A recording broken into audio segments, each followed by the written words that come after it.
Hi, thanks for joining our project today where we're going to be doing a paint pour with fall leaves. Before we go any further, let's pause for just a second.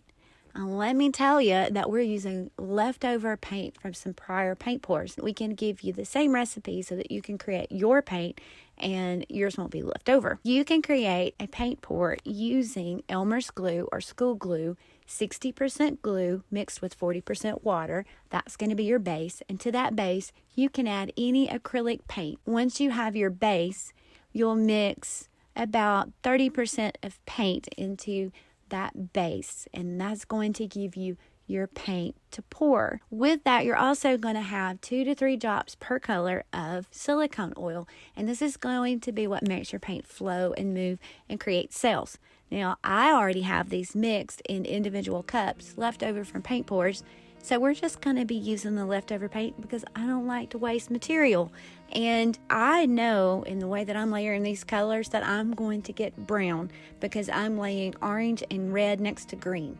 And this is always going to give some brown tones and brown effects in the end. That's fine because I know in the end I'm going to do the leaves. I am layering these colors all over the place willy-nilly, mostly because I want you to see that you do not have to do a neat project. So even the little kids that want to start slinging a little bit of paint on a canvas can still create and have a creative time. I'm not trying to be neat, obviously. Look at the mess I'm making. Now to get that cells to work, we're going to swipe it, and then I'm going to use a hair dryer, or you can use a heat gun if you're fancy and have one of those. Mine's not in the studio right now, so we're going to use a hair dryer. Do you see the cells popping? Do you see the way the color is outlined? Isn't that fun? All right, can you see it? Can you see fall leaves in this? I went into the yard, picked up an assortment of fall leaves, and now I'm going to use a Sharpie marker and trace those leaves on top of my now dried paint pour. Let those leaves cross over one another. Just make sure where your lines are going to be, because you will see that marker at the end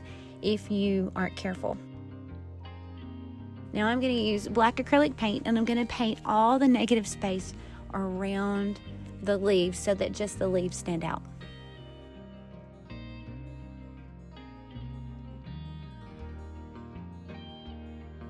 Once I have all that negative space painted black, do you see the leaves now? I'm going to use a white acrylic paint, and I'm going to water it down just a little bit so that it'll flow easier. And I'm going to outline all these leaves using a very small, fine paintbrush.